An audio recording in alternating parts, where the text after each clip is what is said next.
आज आपण सर्वजण यात्रेचा शेवटचा दिवस, प्रथम यात्रा प्रारंभ उज्जैन, ओंकारेश्वर, चित्रकूट, प्रयागराज, काशी, अयोध्या, तर नेपाळ दर्शन करून आपण गेलो गयाला.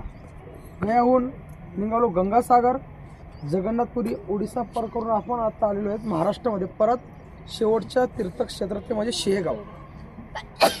या शेगाव नगरीमध्ये जसं शिर्डीचे साईबाबा होऊन गेलेत, तसं एक संत होऊन गेले. या ठिकाणी आपण त्यांना सगळेजण गजानन बाबा म्हणून ओळखतो. ते गजानन बाबाचे वैशिष्ट्य असं म्हणजे की त्यांनी ते सुखूत चमत्कार केलेला आहे. चमत्कार जर म्हटलं जसं साईबाबांनी म्हटलं जातं की पाण्यामध्ये दिवे लावले होते. या ठिकाणी बाबांनी आगीमध्ये खाट टाकून बसून राहायचे. लोकांच्या भलाईसाठी